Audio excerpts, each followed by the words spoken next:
ए very good morning student, सुप्रभात दोस्तों। Welcome to needy classes. Needy classes में आपका हार्दिक स्वागत है। तो अभी हम लोग 66 बीपीएससी क्रैश कोर्स सीरीज चला रहे हैं नीडी क्लासेज के प्लेटफॉर्म पे। और यहाँ इस क्रैश कोर्स सीरीज़ में हमने टॉपिक वाइज प्लान दे दिया है, उस प्लान के अनुसार हम लोग चल रहे हैं। प्लान के अनुसार हम लोग अभी हिस्ट्री लूसेंट के हिस्ट्री सीरीज़ को कंप्लीट कर रहे हैं। इसमें हमने एंशिएंट हिस्ट्री को कंप्लीट करा दिया है और अभी हम मेडिएवल हिस्ट्री जो है उसको कंप्लीट करा रहे हैं। तो मेडिएवल हिस्ट्री में अभी आज हम लोग स्वतंत्र प्रांतीय राज्य से शुरुआत करेंगे। तो आइए शुरू करते हैं। जौनपुर की स्थापना फिरोज शाह तुगलक ने अपने भाई जूना खां या मोहम्मद बिन तुगलक की स्मृति में की थी। और जौनपुर में स्वतंत्र सरकी राजवंश की स्थापना मलिक सरवर ख्वाजा जहान ने की थी। अब देखिए, कोई भी प्रांत जो है वहाँ स्वतंत्र राज्य तभी उत्पन्न होता है जब आपका मुख्य कोई राज्य है या सुल्तान का राज्य अगर वो कमज़ोर पड़ने लगता है तो उसके आसपास के क्षेत्र जहाँ सुल्तान का कंट्रोल होता है, नियंत्रण होता है, वहाँ स्वतंत्र राज्य की स्थापना होने लगती है। मुगल साम्राज्य में भी ऐसा ही हुआ और उससे पहले दिल्ली सल्तनत में भी ऐसा ही हुआ। तो जब सैयद वंश आ जाता है और उसके बाद फिर विजयनगर एम्पायर आ जाता है, विजयनगर साम्राज्य, बहमनी साम्राज्य, तो उसी प्रकार से फिर बहमनी साम्राज्य भी अलग अलग साम्राज्यों में बट जाता है। तो छोटे छोटे स्वतंत्र प्रांतीय राज्य भी आ जाते हैं। उसी में से एक जौनपुर राज्य होता है और इसकी स्थापना फिरोज शाह तुगलक अपने भाई जूना खां या मोहम्मद बिन तुगलक की स्मृति में जौनपुर की तो फिरोज शाह तुगलक मोहम्मद बिन तुगलक का भाई था और उसके याद में ही जौनपुर की स्थापना फिरोज शाह तुगलक ने किया था। फिरोज शाह तुगलक ने बहुत सारे नगर बसाए, उनमें से एक जौनपुर भी था। और जौनपुर में स्वतंत्र सरकी राजवंश की स्थापना, अब वहाँ एक सरकी राजवंश की स्थापना मलिक सरवर कर देता है। उसको ख्वाजा जहान के नाम से भी जाना जाता है।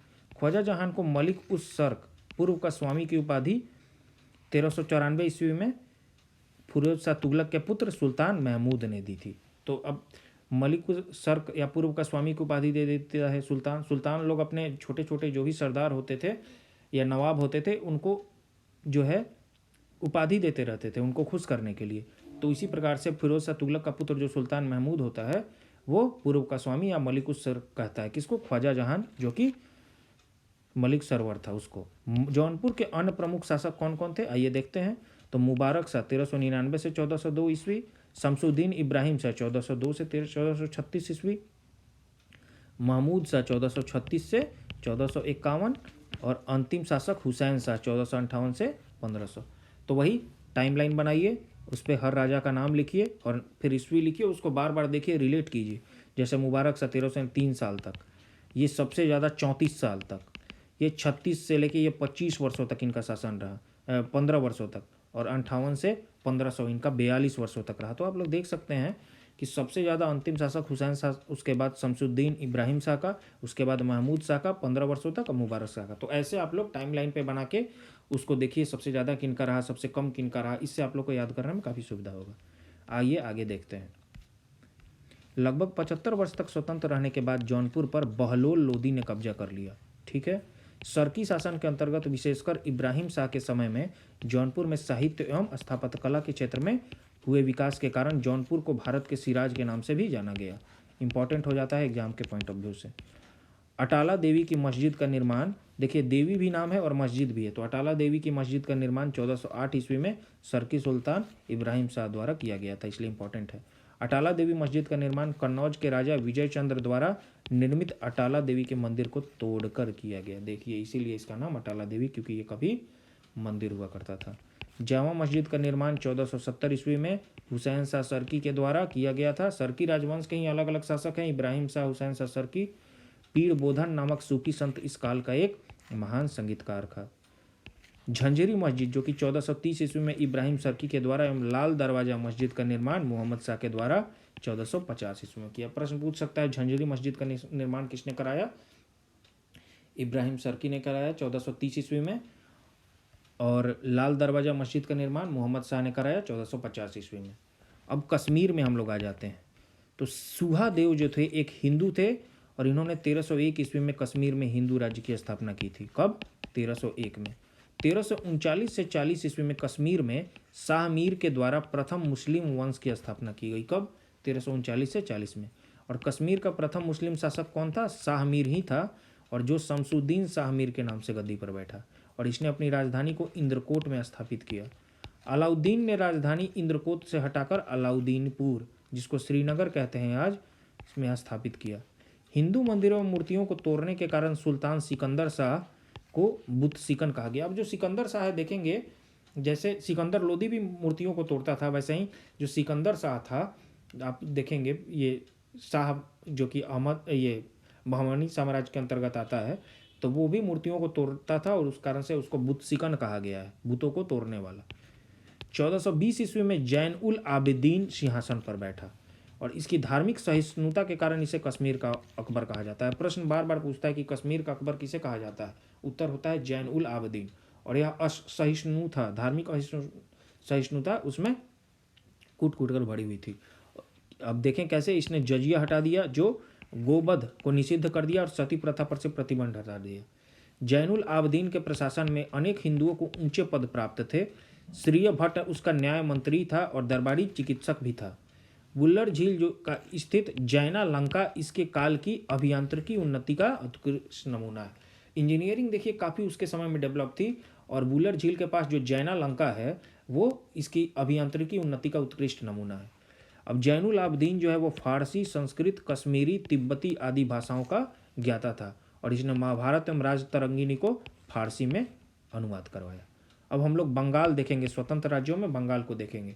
तो इख्तियारुद्दीन मोहम्मद बिन बख्तियार खिलजी ने बंगाल को दिल्ली सल्तनत में मिलाया। किसने मिलाया? इख्तियारुद्दीन मोहम्मद बिन बख्तियार खिलजी ने। गयासुद्दीन तुगलक जो था उसने बंगाल को 3 भागों में विभाजित किया। किसको? लखनौती जो कि उत्तरी बंगाल है, सोनार गांव जो कि पूर्वी बंगाल है, और वसत गांव जो कि दक्षिणी बंगाल है। तो अगर आप लोग बंगाल को देखें, अभी जो ऐसा बंगाल आपको दिखेगा, ये ऐसे करके जो बंगाल आपका दिखता है ये, तो ये आपका अभी तो ये पश्चिम बंगाल है, और पहले यहाँ जो बांग्लादेश का प्रदेश है पूर्वी बंगाल, तो ये पूरा बंगाल का क्षेत्र होता था।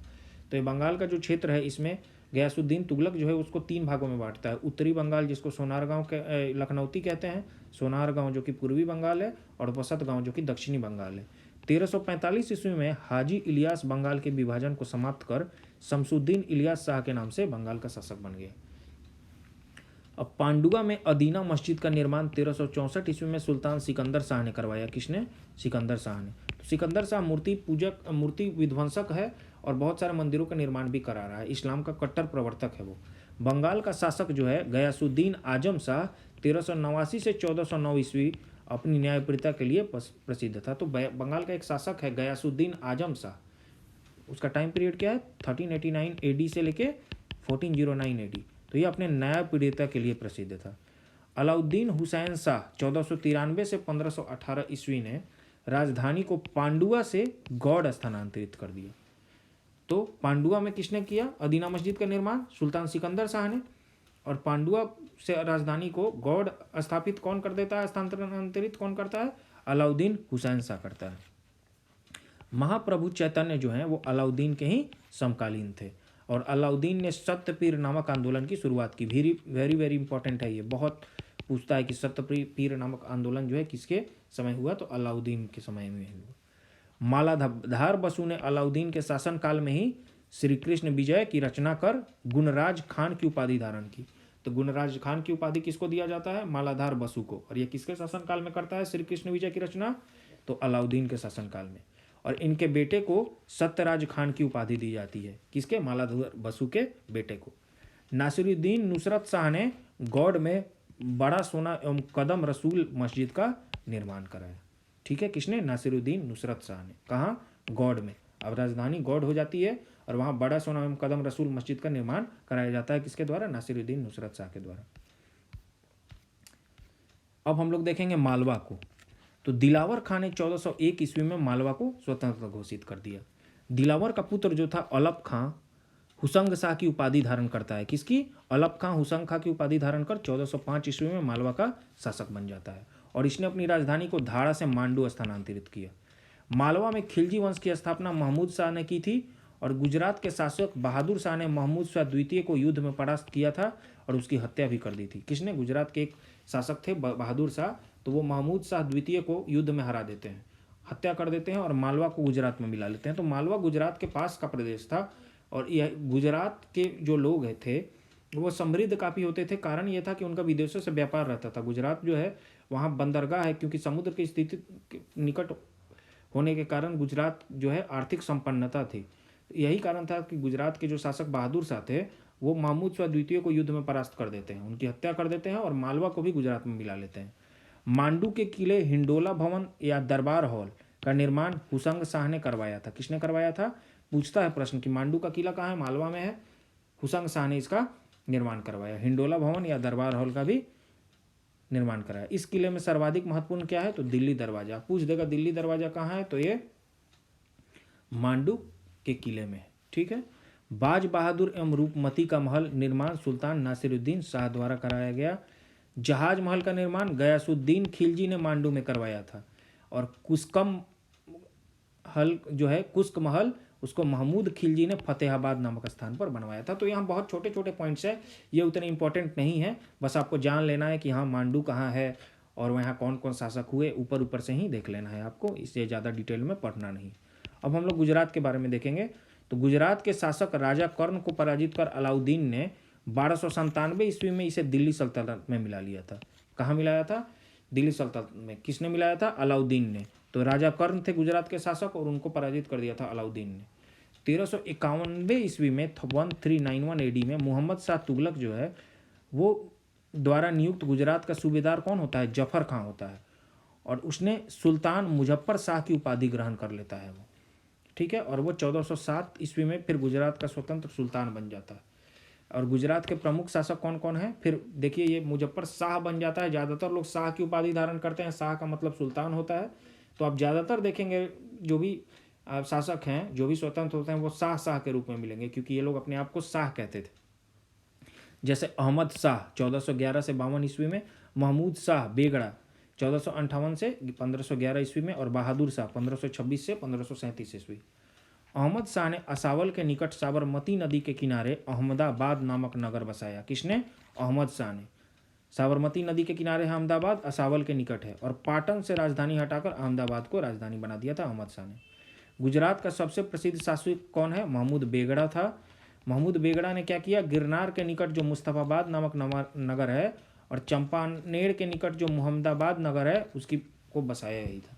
तो पूछता है कि सबसे प्रसिद्ध शासक गुजरात का कौन? तो महमूद बेगड़ा है। और गिरनार के निकट मुस्तफाबाद नामक नगर और चंपानेर के निकट मुहम्मदाबाद नामक नगर कौन बसाता है?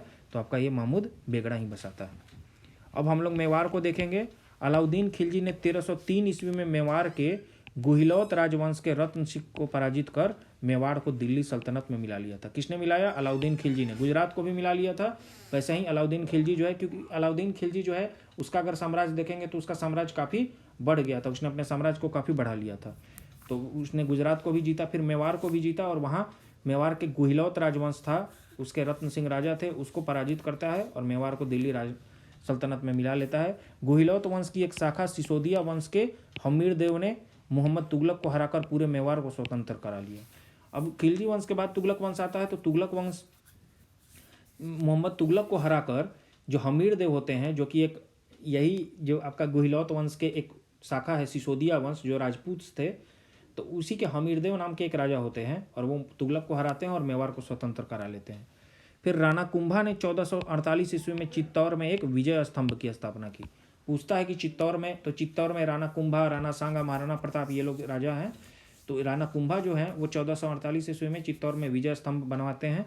खानवा का युद्ध 1527 ईस्वी में राणा सांगा एवं बाबर के बीच हुआ। तो पानीपत का युद्ध 1526 में इब्राहिम लोदी के बीच होता है और बाबर के बीच। वैसे ही 1527 में राणा सांगा एवं बाबर के बीच हुआ और इसमें बाबर जो है वो विजयी हुआ था।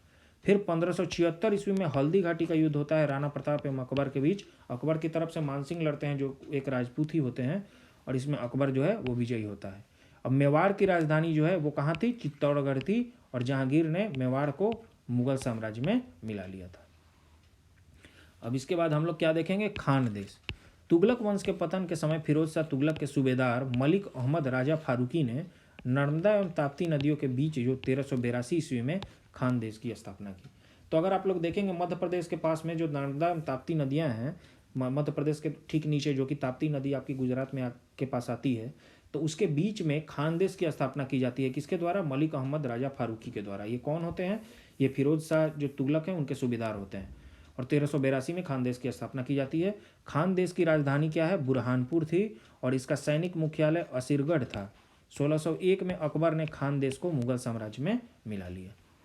तो अकबर भी है, वो भी अपने साम्राज्य को काफ़ी फैला रहे हैं। तो वो भी गुजरात पे तो सब लोगों का ध्यान रहता है, क्योंकि गुजरात से ही फिर पश्चिमी भारत और फिर आप कहिए कि पूर्व एशिया या मध्य एशिया, जो आपका पश्चिमी एशिया है, मध्य एशिया है, वहाँ तक पहुँचा जा सकता है। तो इसीलिए गुजरात जो है, और अरबों से फिर व्यापार, अरब के लोगों से व्यापार कहिए, या फिर अफ्रीका तक की पहुँच हो जाती है वहाँ गुजरात से। तो इसलिए गुजरात जो है उसका काफ़ी मुख्य स्थान है अगर आप देखेंगे, और सारे जितने भी राजा हैं वो उसको जीतना चाहते हैं।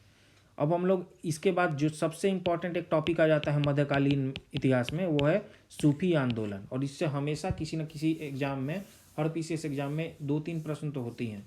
सूफी आंदोलन, भक्ति आंदोलन से प्रश्न रहेंगे ही रहेंगे। और इसलिए ये, जैसे अब जब अगर आप मेडिएवल हिस्ट्री या मध्यकालीन इतिहास पढ़ रहे हैं तो 3 टॉपिक इंपॉर्टेंट है उसका। दिल्ली सल्तनत हो जाता है, और मुगल साम्राज्य हो जाता है, और सूफी आंदोलन, भक्ति, ये 3 टॉपिक सबसे इंपॉर्टेंट है। उसके बाद एक इंपॉर्टेंट टॉपिक अगर आप देखेंगे तो विजयनगर साम्राज्य और बहमनी साम्राज्य। तो ये 5 टॉपिक है, और उसी से आपका लगभग मेडिएवल हिस्ट्री कवर हो जाता है। तो आज हम लोग एक इसका इंपॉर्टेंट टॉपिक जो सूफी आंदोलन के बारे में अब पढ़ेंगे। जो लोग सूफी संतों से शिष्यता ग्रहण करते थे उन्हें मुरीद कहा जाता था। सूफी जिन आश्रमों में निवास करते थे उन्हें खानका या मठ कहा जाता था। सूफियों के धर्म संघ बासारा इस्लामिक सिद्धांत के समर्थक थे, और बेसारा जो कि इस्लामी सिद्धांत से नहीं बंधे थे वो विभाजित थे। तो सूफी जो थे उनके धर्म संघ बासारा और बेसारा में बटे हुए थे। कैसे? एक जो समर्थक और एक जो नहीं बंधे होते थे। भारत में चिश्ती एवं सुहरावर्दी सिलसिले की जड़ें काफ़ी गहरी थी। अब जो सूफी लोग थे वो अनेक सिलसिलाओं में बटे हुए थे। तो उस सिलसिलाओं में चिश्ती और सुहरावर्दी जो सिलसिला है उनकी जड़ जो है भारत में काफ़ी गहरी थी। अब हम लोग देखेंगे, ख्वाजा मोइनुद्दीन चिश्ती ने भारत में चिश्ती सिलसिला की शुरुआत की, और चिश्ती सिलसिला का मुख्य केंद्र क्या था? अजमेर था। चिश्ती सिलसिला के कुछ अन्य महत्वपूर्ण संत कौन कौन है? तो निजामुद्दीन औलिया हैं, बाबा फरीद, बख्तियार काकी, शेख बुरहानुद्दीन गरीब। अब बाबा फरीद जो हैं वो बख्तियार काकी के शिष्य थे। ठीक है। अब बाबा फरीद की रचनाएं क्या हैं? तो गुरु ग्रंथ साहिब में शामिल है बाबा फरीद की रचनाएं। गुरु ग्रंथ साहिब क्या है? सिखों का एक धार्मिक ग्रंथ है, और 10 गुरुओं के बाद गुरु ग्रंथ साहिब को भी फिर बाद में अंतिम गुरु मान लिया गया। बाबा फरीद के 2 महत्वपूर्ण शिष्य थे, निजामुद्दीन औलिया एवं अलाउद्दीन सबीर। तो बाबा फरीद खुद बख्तियार काकी के शिष्य थे, और उनके जो 2 प्रमुख शिष्य थे जो दिल्ली में निजामुद्दीन औलिया एवं अलाउद्दीन साबिर। हजरत निजामुद्दीन औलिया ने अपने जीवन काल में दिल्ली के 7 सुल्तानों का शासन देखा था, और इनके प्रमुख शिष्य थे शेख सलीम चिश्ती, अमीर खुसरो, अमीर हसन देहलवी। शेख बुरहानुद्दीन गरीब ने 1340 ईस्वी में दक्षिण भारत के क्षेत्रों में चिश्ती संप्रदाय की शुरुआत की, और दौलताबाद को मुख्य केंद्र बनाया। सूफियों के सुहरावर्दी धर्म संघ या सिलसिला की स्थापना शेख सिहाबुद्दीन उमर सुहरावर्दी ने की। इंपॉर्टेंट हो जाता है वेरी वेरी, क्योंकि हर सिलसिला को जो स्थापित करता है उनके शिष्यों का नाम सबका इंपॉर्टेंट नाम हो जाता है एग्जाम पॉइंट ऑफ व्यू से। किंतु 1262 ईस्वी में इसके सुदृढ़ संचालन का श्रेय शेख बदरुद्दीन जकारिया को दिया जाता है। पूछता है शेख बदरुद्दीन जकारिया किस सिलसिला से हैं? तो ये किससे हैं? ये आपके शेख बदरुद्दीन जकारिया किससे संबंधित है? तो ये आपके सुहरावर्दी सिलसिला से संबंधित है। इन्होंने सिंध एवं मुल्तान को मुख्य केंद्र बनाया। किसको? सिंध एवं मुल्तान को। सुहरावर्दी धर्म संघ के अन्य प्रमुख संत कौन कौन है? तो जलालुद्दीन तबरीजी हैं, सैयद सुर्ख जोश हैं, बुरहान आदि हैं। सुहरावर्दी सिलसिला ने राज्य के संरक्षण को स्वीकार किया था। अब ये मानते थे, सुहरावर्दी लोग क्या मानते थे कि राजा के अंदर रह के ही कार्य करना है, राज्य का संरक्षण करना है। राजा अगर उनको कोई भी अगर विशेष स्थान देते थे या कोई पद देते थे तो वो उसको स्वीकार करते थे। तो ये इनका मुख्य जो है, यही इनमें जो है मेन क्वालिटी कहिए या मुख्य गुण कहिए। शेख अब्दुल सत्तारी ने सत्तारी सिलसिले की स्थापना की, और इसका मुख्य केंद्र बिहार था। तो वेरी वेरी इंपॉर्टेंट, क्योंकि बिहार के एग्जाम के लिए शेख अब्दुल सत्तारी, इन्होंने सत्तारी सिलसिले की स्थापना की। कादरी धर्म संघ या सिलसिला की स्थापना सैयद अब्दुल कादिर अल जिलानी ने बगदाद में की थी। तो हम लोग 4 सिलसिला देख लिए, कादरी, सत्तारी, चिश्ती, सोहरावर्दी देख ही लिए। भारत में इस सिलसिला के प्रवर्तक मोहम्मद गौस थे। इस सिलसिले के अनुयायी गाने बजाने के विरोधी थे, और ये लोग शिया मत के विरुद्ध थे। राजकुमार दारा जो हैं, जो कि शाहजहां के ज्येष्ठ पुत्र होते हैं, तो शाहजहाँ के ज्येष्ठ पुत्र राजकुमार दारा सिकोह और छोटे पुत्र जो औरंगजेब होते हैं, तो ज्येष्ठ पुत्र जो है वो कादरी सिलसिला के मुल्ला शाह के ही शिष्य होते हैं। अब नक्शबंदी धर्म संघ या सिलसिला की स्थापना ख्वाजा उब्दुल्लाह ने की। आप लोग क्या करेंगे कि सिलसिला का नाम रखेंगे, लिखेंगे, और फिर उस सिलसिला के प्रवर्तक कौन है उसका नाम लिखेंगे, और उससे आप लोग क्या करेंगे, रिवाइज करेंगे, क्योंकि ऐसे ही रिवीजन होगा। वही डायरेक्ट प्रश्न पूछ देता है। ऐसे मैं भी नोट्स आपको दे दूंगा, लेकिन अगर आप लोग खुद से नोट्स बनाएंगे तो वो आप लोग के लिए हमेशा के लिए हो जाएगा परमानेंट, और खुद से बनाया हुआ नोट्स याद भी रहता है ज़्यादा। अगर आप लोग बना पाए तो ठीक है, नहीं तो मैं तो दे ही दूंगा। भारत में इस सिलसिला की स्थापना ख्वाजा बकी बिल्लाह ने की थी। भारत में इसके व्यापक प्रचार का श्रेय बकी बिल्लाह के शिष्य अकबर के समकालीन हैं शेख अहमद सरहिंदी को जाता है। तो प्रश्न पूछ देता है कि शेख अहमद सरहिंदी कौन है, तो ये नक्शबंदी सिलसिला से इनका संबंध है, इसलिए इसको देखिए रेड पॉइंट में भी लिखा हुआ है, रेड नोट में लिखा हुआ है। फिरदौसी जो है सुहरावर्दी सिलसिला की ही एक शाखा थी, और इसका कार्यक्षेत्र का था बिहार था। इस सिलसिले को शेख शरीफुद्दीन यहया ने लोकप्रिय बनाया, और यहया कौन थे, ख्वाजा निजामुद्दीन के शिष्य थे। तो फिरदौसी सिलसिला भी है, वो एक पार्ट है सुहरावर्दी सिलसिला का, और यह बिहार में काफ़ी प्रसिद्ध सिलसिला था, और इस सिलसिले को शेख शरीफुद्दीन यहया ने लोकप्रिय बनाया। यहया कौन है, तो ख्वाजा निजामुद्दीन के शिष्य हैं। तो इस प्रकार से सूफी आंदोलन हमारा यहाँ समाप्त हो जाता है, और अगला टॉपिक है भक्ति आंदोलन। तो इसको हम लोग अभी स्टार्ट करेंगे। भक्ति आंदोलन में 6ठी शताब्दी जो होती है उसमें भक्ति आंदोलन का शुरुआत कहाँ हुआ, तो तमिल क्षेत्र से हुआ। तो 6th सेंचुरी एडी जो है उसमें आपका शुरुआत होता है, ये तमिल क्षेत्र से होता है, और ये कर्नाटक और महाराष्ट्र में फिर फैल जाता है। भक्ति आंदोलन का विकास जो है 12 अलवर वैष्णव संतों द्वारा। तो जो शिव के संत भक्त होते हैं उनको नैनार कहते हैं, तो वैष्णव के जो संत हैं अलवर कहलाते हैं। तो 12 जो अलवर वैष्णव संत और 63 जो नैनार संतों ने मिलकर क्या भक्ति आंदोलन को शुरू किया। तो इसमें जो नैनार अलवर दोनों मिलकर शुरू करते हैं। शैव नैनार और वैष्णव अलवर जैनियों और बौद्धों के अपरिग्रह को अस्वीकार कर, अब इनका जो बौद्ध और जैन जो अपरिग्रह करते हैं तो उसको ये लोग अस्वीकार करके और ईश्वर के प्रति व्यक्तिगत भक्ति को ही मुक्ति का मार्ग मानते हैं। तो इनका मानना है कि नहीं, अगर आप लोग ईश्वर के प्रति असीम भक्ति रखें, कोई व्यक्तिगत भक्ति रखे तो उसको मुक्ति मिल जाएगा। और ये किसका मानना था, ये शैव और वैष्णव संतों का मानना था। शैव संत कौन थे, अपार ने पल्लव राजा महेंद्र वर्मन को शैव धर्म स्वीकार कराया था पहले। तो अब हम लोग देखेंगे कि भक्ति कवि संतों को संत कहा जाता था, और उनके 2 समूह थे। कौन कौन थे, प्रथम समूह जो था वो वैष्णव संत थे, और वैष्णव महाराष्ट्र में लोकप्रिय हुए, और वे भगवान विठोबा के भक्त थे। अब विठोबा पंथ के संत और उनके अनुयायी वरकरी या तीर्थयात्री पंथ कहलाते थे, ठीक है, क्योंकि हर वर्ष पंढरपुर की तीर्थयात्रा पर वे लोग जाते थे। और दूसरा समूह जो है वो पंजाब एवं राजस्थान के हिंदी भाषी क्षेत्रों में सक्रिय था, और इसकी निर्गुण भक्ति, हर विशेषता से परे भगवान की भक्ति में आस्था थी। तो 2 आप लोग संप्रदाय देख ले रहे हैं, एक विठोबा पंथ के हैं और दूसरा जो है वो कहाँ के हैं, महाराष्ट्र में, और एक जो है पंजाब राजस्थान जो भारत का पश्चिमी क्षेत्र है वहाँ सक्रिय है, और ये लोग निर्गुण भक्ति में आस्था रखते हैं। भक्ति आंदोलन को दक्षिण भारत से उत्तर भारत में रामानंद के द्वारा लाया गया। शुरू कहाँ होता है, ये दक्षिण भारत तमिल क्षेत्र में, और फिर ये उत्तर भारत में रामानंद के द्वारा पहुँचाया जाता है। बंगाल में कृष्ण भक्ति की प्रारंभिक प्रतिपादकों में विद्यापति ठाकुर और चंडीदास थे। इंपॉर्टेंट है ये। अब हम लोग देखेंगे रामानंद की शिक्षा से 2 संप्रदायों का प्रादुर्भाव हुआ। तो कौन कौन है, सगुण जो पूर्ण जन्म में विश्वास रखता है, और निर्गुण जो भगवान को निराकार के रूप में पूजता है, ये मानता है कि भगवान का कोई रूप नहीं होता। सगुण संप्रदाय के सबसे प्रसिद्ध व्याख्याताओं में कौन कौन है, तो तुलसीदास हैं, और नाभादास जैसे राम भक्त और निम्बार्क, वल्लभाचार्य, चैतन्य, सूरदास, मीराबाई जैसे कृष्ण भक्त, ये लोग क्या हैं, सगुण संप्रदाय के हैं। और निर्गुण संप्रदाय के प्रसिद्ध में कबीर आ जाएंगे, जिन्हें भावी उत्तर भारतीय पंथों का आध्यात्मिक गुरु भी माना गया है। अब हम लोग शंकराचार्य के अद्वैत दर्शन के विरोध में, अब शंकराचार्य क्या है, वो अद्वैत दर्शन को मानते हैं, तो उनके विरोध में दक्षिण में वैष्णव संतों द्वारा 4 मतों की स्थापना की गई। कौन कौन मत थे, तो अद्वैत दर्शन के लिए शंकराचार्य जाने जाते हैं, ठीक है।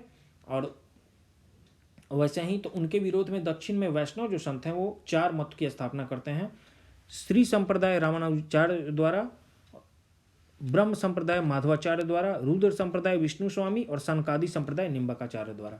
और ये लोग अपना अलग अलग मत देते हैं। जैसे रामानुजाचार्य क्या देते हैं, श्री संप्रदाय के विशिष्ट अद्वैत देते हैं, ठीक है। द्वैतवाद देते हैं माधवाचार्य, विष्णु स्वामी शुद्ध द्वैतवाद देते हैं और निम्बकाचार्य द्वैत अद्वैतवाद देते हैं। तो ये प्रश्न पूछ देता है। अब जैसे अद्वैत तो शंकराचार्य हैं ही, लेकिन ये विशिष्ट द्वैत रामानुजाचार्य, माधवाचार्य द्वैतवाद, विष्णु स्वामी शुद्ध द्वैतवाद और निम्बकाचार्य द्वैत प्लस अद्वैतवाद, द्वैत जिसको कहते हैं। अब हम लोग भक्ति आंदोलन के संत के बारे में पढ़ेंगे। जो जितने भी संत हैं इनके बारे में अब हम लोग डिटेल में पढ़ना शुरू करेंगे। ठीक है, तो आइए हम लोग शुरू करते हैं।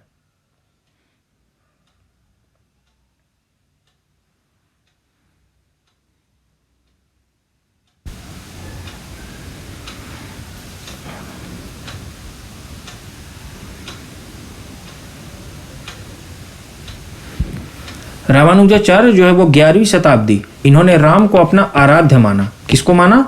राम को अपना आराध्य माना। और इनका जन्म 1017 ईस्वी में मद्रास के निकट पेरुम्बर नामक स्थान पर हुआ था।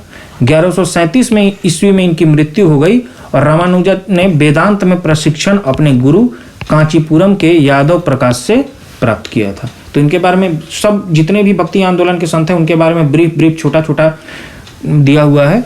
तो ये आप लोग बस जान लेंगे कि कहाँ जन्म हुआ था, कब हुआ था, ताकि आपके दिमाग में एक टाइम फ्रेम रहे कि हाँ ये कब के थे और कहाँ इनका जन्म हुआ। बाकी इनके विचार के बारे में, मत के बारे में पूछता है और ये किस संप्रदाय के थे उनके बारे में पूछता है। तो ये सब उतना इम्पोर्टेंट है नहीं कि यहाँ कहाँ इनका जन्म हुआ। क्या रामानंद का जन्म प्रयाग में हुआ था। इनकी शिक्षा प्रयाग तथा वाराणसी में हुई। इन्होंने अपना संप्रदाय सभी जातियों के लिए खोल दिया। रामानुज की भांति इन्होंने भी भक्ति को मोक्ष का एकमात्र साधन स्वीकार किया। और भक्ति आंदोलन के जो भी संत हैं, प्रवर्तक हैं, वो भक्ति को ही मानते हैं कि भक्ति के द्वारा ही मोक्ष जो है मिल पाएगा। इन्होंने मर्यादा पुरुषोत्तम राम एवं सीता की आराधना को समाज के समक्ष रखा। रामानंद के 12 शिष्यों में 2 स्त्रियां थीं। उनका नाम पद्मावती एवं सुरसरी थी। और इनके प्रमुख शिष्य रायदास थे जो कि हरिजन थे, कबीर जो कि जुलाहा, धन्ना जाट, सेना नाई थे, पीपा राजपूत, सधना कसाई। अब देखिए समाज के हर संप्रदाय से लोग इनके शिष्य हैं। तो सोचिए कि कैसे गुरु थे वो, हर लोगों को शिक्षा देते थे। कबीर का जन्म जो है, कबीर रामानंद के ही शिष्य थे और इनका जन्म 1440 ईस्वी में विवादास्पद है जन्म। वाराणसी में एक विधवा ब्राह्मणी के गर्भ से लोक श्रुतियों के अनुसार कहा जाता है कि उनका घर एक ब्राह्मण में हुआ। लेकिन लोक लज्जा के भय से उसने नवजात शिशु को वाराणसी में लहराता के पास एक तालाब के समीप छोड़ दिया, लहरतारा के समीप। और जुलाहा नीरू तथा उसकी पत्नी नीमा इस नवजात शिशु को अपने घर ले आए। इस बालक को का नाम कबीर रखा गया। और कबीर की शादी जो है लोई से हुई। उनके 2 बच्चे हुए और उनकी जिंदगी आम गृहस्थ जैसी ही थी। और इन्होंने राम, रहीम, हजरत, अल्लाह आदि को एक ही ईश्वर के अनेक रूप माने। इन्होंने जाति प्रथा, धार्मिक कंडकांड, बाह आडंबर, मूर्ति पूजा, जप तप, अवतारवाद आदि का घोर विरोध करते हुए एकेश्वरवाद, एक ईश्वर में आस्था व्यक्त की एवं निराकार ब्रह्म की उपासना का महत्व दिया। यही कारण है कि निर्गुण, जो भी भक्ति आंदोलन में निर्गुण प्रवर्तक का नाम अगर आएगा तो कबीर का नाम आता है उसमें। निर्गुण भक्ति धारा से जुड़े कबीर ऐसे प्रथम भक्त थे जिन्होंने संत होने के बाद भी पूर्णतः गृहस्थ जीवन का निर्वाह किया। ये एक ऐसे मात्र भक्त हैं। इनके अनुयायी कबीरपंथी कहलाए। कबीर के उपदेश शब्द सिखों के आदि ग्रंथ में संग्रहित हैं। तो कबीर के जो उपदेश हैं वो भी आदि ग्रंथ में संग्रहित हैं, आपको मिल जाएंगे। तो इसीलिए आदि ग्रंथ को कहा गया है कि आदि ग्रंथ में बहुत सारे विचारों को सम्मिलित किया गया है। कबीर की वाणी का संग्रह बीजक, जो कि शिष्य धर्मदास द्वारा संकलित है। अब कबीर के एक शिष्य हैं धर्मदास और उन्होंने कबीर की वाणी को एक बीजक नाम से प्रसिद्ध किया है। अब बीजक में 3 भाग हैं, रामायणी, शबद और साखी। उनकी भाषा को सधुकड़ी कहा गया है, सधुकड़ी भाषा है। और ये कैसी भाषा है? इसमें ब्रज भाषा, अवधी, राजस्थानी भाषा के शब्द पाए जाते हैं। कबीरदास की मृत्यु 1510 ईस्वी में 70 साल उनका जीवन रहता है मगहर में हुई। और कबीर सुल्तान सिकंदर लोदी के समकालीन थे। अब हम लोग पढ़ेंगे गुरु नानक के बारे में। तो गुरु नानक का जन्म जो है 1469 ईस्वी में अविभाजित पंजाब के रावी नदी के तट पर स्थित तलवंडी नामक ग्राम में हुआ था। ठीक है, और ये ननकाना साहब के नाम से विख्यात है। और उनकी माता का, ननकाना साहब कहाँ है? पाकिस्तान में है अभी। उनकी माता का नाम कहाँ है? तृप्ता देवी। तथा पिता का नाम क्या है? मेहता कालू राम था, जो पटवारी थे। बटाला के मूल राज खत्री की बेटी सुलक्षणी से उनका विवाह हुआ था, जिससे उन्हें 2 पुत्र और 2 पुत्रियां हुई। उन्होंने देश का 5 बार चक्कर लगाया और इसको उदासीस कहा जाता है। उन्होंने कीर्तनों के माध्यम से उपदेश दिए। ठीक है। वे काव्य रचना करते थे और रबाब के संगीत के साथ गाया करते थे। कौन? गुरु नानक। और सारंगी उनका स्वामी भक्ति शिष्य मर्दाना बजाया करता था। अपने जीवन के अंतिम क्षणों में उन्होंने रावी नदी के किनारे करतारपुर में अपना डेरा स्थापित किया। ठीक है। उन्होंने अपने जीवन काल में ही उन्होंने आध्यात्मिक आधार पर अपने पुत्रों की जगह अपने शिष्य भाई लहना अंगद को अपना उत्तराधिकारी, तो देखिए उन्होंने अपना उत्तराधिकारी किसको बनाया? अपने पुत्रों को नहीं बनाया। क्यों? क्योंकि वो मानते थे कि जो ज्यादा योग्य है उसको ही इस धर्म को आगे लेके चलना चाहिए, और इसीलिए उन्होंने अपने जो शिष्य है लहना को, जो कि गुरु अंगद के नाम से प्रचलित हुए, उनको अपना उत्तराधिकारी नियुक्त किया। और इनकी मृत्यु कब हो जाती है? 1548 ईस्वी में करतारपुर में हुई। नानक ने सिख धर्म की स्थापना की। नानक सूफी संत बाबा फरीद से प्रभावित थे। अब हम लोग चैतन्य स्वामी के बारे में पढ़ेंगे। चैतन्य का जन्म 1486 ईस्वी में नवद्वीप, जो कि बंगाल के पास का क्षेत्र है, वहां के मायापुर गांव में हुआ था। इनके पिता का नाम क्या था? जगन्नाथ मिश्र, और माता का नाम सची देवी था। पाठशाला में चैतन्य को निमाई पंडित या गौरांग कहा जाता था। चैतन्य का वास्तविक नाम विश्वंभर था और इन्होंने गोसोई संघ की स्थापना की। किसकी स्थापना की? गोसोई संघ की। और साथ ही संकीर्तन प्रथा को इन्होंने जन्म दिया। इनके दार्शनिक सिद्धांत को अचिंत भेदा भेदवाद के नाम से जाना जाता है। पूछ देगा प्रश्न कि अचिंत भेदा भेदवाद के नाम से किसको जाना जाता है, या गोसाई संघ की स्थापना किसने की? निमाई पंडित कौन है? तो ये सब चैतन्य स्वामी है। 1510 ईस्वी में केशव भारती नामक सन्यासी ने चैतन्य को सन्यास की दीक्षा दी। बहुत इंपॉर्टेंट हो जाता है। केशव भारती नामक सन्यास की किसने शिक्षा दी? तो आपको चैतन्य को सन्यास की शिक्षा किसने दी? केशव भारती नामक सन्यासी ने। कब दी? 1510 एडी में, 1510 एडी में। बहुत इंपॉर्टेंट हो जाता है। सन्यासी बनने के बाद बंगाल छोड़कर पुरी उड़ीसा चले गए ये, और जहां उन्होंने, पुरी कहाँ है? उड़ीसा में जगन्नाथपुरी, वहां एक मंदिर है, और जहां उन्होंने 2 दशक तक भगवान जगन्नाथ की उपासना की। कौन? ये सब चैतन्य स्वामी के बारे में हम लोग बात कर रहे हैं। तो सन्यासी बनने के बाद जो 1510 ईस्वी में सन्यास ले लेते हैं, और उसके बाद वो चले जाते हैं और वहां वो 2 दशक मतलब 1530 तक सेवा करते भगवान जगन्नाथ की, और उनकी मृत्यु फिर 1533 ईस्वी में हो जाती है। अब हम लोग श्रीमद वल्लभाचार्य के बारे में पढ़ेंगे।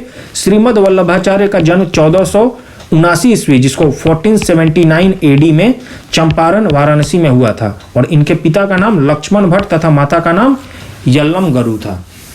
इनका विवाह महालक्ष्मी के साथ हुआ और इनके 2 पुत्र थे, गोपीनाथ 1511 ईस्वी में और विट्ठलनाथ 1516 ईस्वी में। 5 वर्ष बाद छोटे पुत्र का जन्म होता है विट्ठलनाथ का।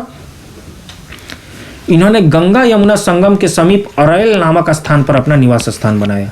तो इनका चंपारण वाराणसी में इनका तो जन्म होता ही है। गंगा वहां से प्रवाहित होती हैं गंगा। तो गंगा यमुना का जो संगम है उसके समीप अरैल नामक एक स्थान है, वहां इन्होंने अपना निवास स्थान बनाया। और वल्लभाचार्य जो होते हैं ने भक्ति साधना पर विशेष जोर दिया, और इन्होंने भक्ति को ही मोक्ष का साधन बनाया। इनके भक्ति मार्ग को पुष्टि मार्ग कहते हैं। सूरदास जो थे वो वल्लभाचार्य के ही शिष्य थे। अब इनके पुत्र जो विट्ठलनाथ हैं, उनको अकबर ने गोकुल और जैतपुरा की जागीर प्रदान की थी।